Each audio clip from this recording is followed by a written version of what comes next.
Hola a todos, ¿cómo están? Como vieron en el título de este video vamos a hablar sobre los trastornos del sueño, cómo se clasifican, qué consecuencias pueden traer para nuestro cuerpo la falta de sueño y qué podemos hacer para dormir adecuadamente.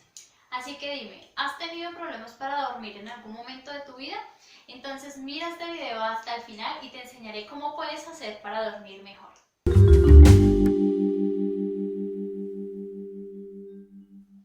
Bueno, semanas atrás toqué este tema en mi Instagram, les estuve enseñando un poco sobre el sueño, pero por el tipo de preguntas que me hicieron sentí que debía hacerles un video donde recopiláramos toda la información y pudiéramos dar respuestas a sus inquietudes. Recientemente un docente me dijo, el sueño es para el cerebro como la comida es para el cuerpo.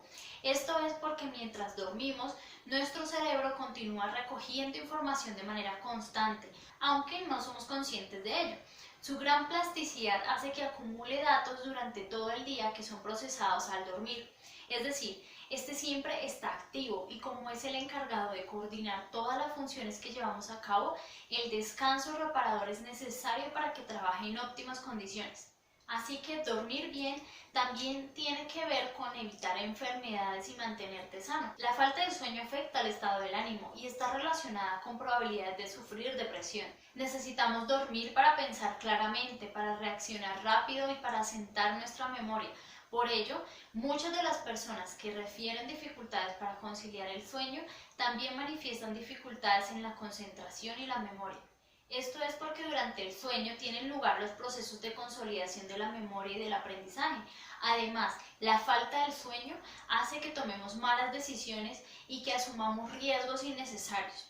Ahora, dependiendo de la edad de cada persona, existen unas horas de sueño mínimo que deberíamos tener en cuenta. Acá te las voy a mostrar para que las vayas leyendo. Ahora, lo cierto es que esas horas de sueño deben ser de calidad. Si te levantas y aún te sientes cansado, si sientes que no fue un sueño reparador, es una señal también de que algo no está bien, que no estás descansando como deberías, puesto que es importante no solo la cantidad de horas que dormimos, sino además la calidad del sueño. ¿Y cuáles son esos trastornos del sueño? Son varios. A continuación voy a darte una breve explicación de los más comunes y si te sientes identificado con alguno de ellos o si presentas otro tipo de dificultades, déjamelo saber en los comentarios. Bien, empecemos entonces por el más común, que es el insomnio. Esto es la disminución en la duración del dormir y puede implicar la dificultad para la conciliación del sueño. O el sueño puede estar interrumpido por despertares nocturnos frecuentes, es decir, puede ser que presentes insomnio por conciliación, es decir, que dures mucho tiempo tratando de dormirte, o que presentes insomnio por mantenimiento, que es cuando durante el sueño te despiertas frecuentemente. Ahora, vamos con la narcolepsia. Esto es ataques irresistibles de sueño de corta duración asociados a la catalepsia, que es el cuerpo que se pone rígido y por un momento como que se pierde la habilidad de mover los músculos voluntariamente. En la narcolepsia también se presentan alucinaciones hipnagógicas y parálisis del sueño. Otro trastorno común es la hipersomnia, que son ataques frecuentes de sueño durante el día con episodios de confusión mental posterior al despertar.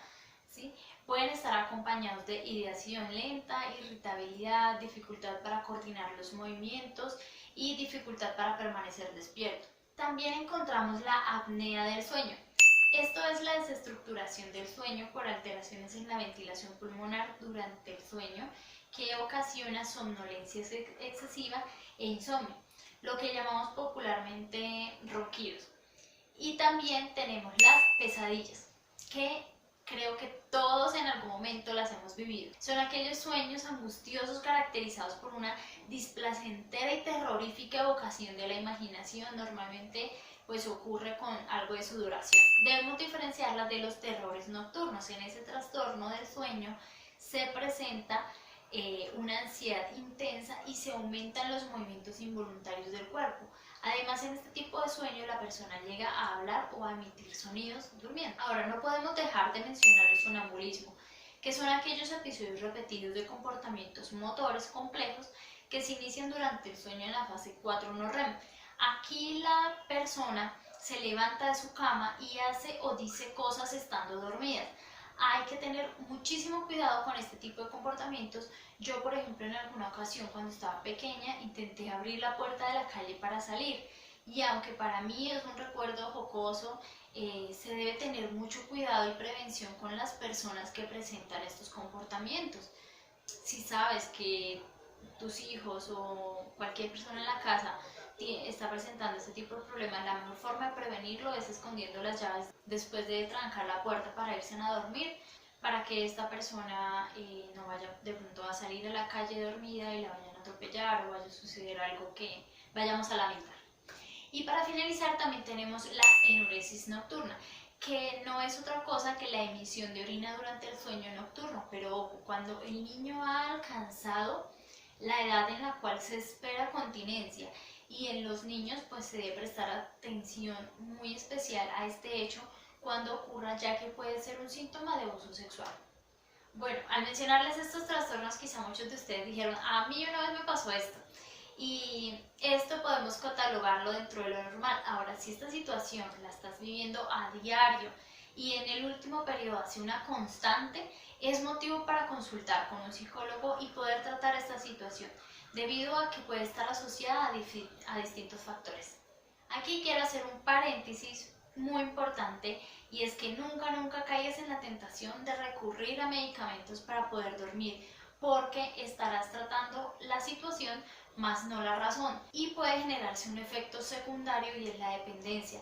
Al dejar de tomarlos tendrías que lidiar con la abstinencia. Así que por favor ten en cuenta que la mejor opción es realizar cambios en el estilo de vida. Bien, y como les dije en un comienzo, voy a darles 7 pautas básicas de higiene del sueño para que puedas dormir mejor, que son los cambios en el estilo de vida que te mencioné hace un momento. Primero, tener un horario para irse a dormir y levantarse. Segundo, no llevar aparatos electrónicos a la habitación. Tercero, evitar el café y el té, el chocolate, el alcohol y el cigarrillo, la cocaína, la marihuana, etc. Todo esto desde por la tarde. 4. Hacer ejercicio pero no muy cercano a la hora de dormir. 5. Resolver los asuntos pendientes en lo posible durante el día.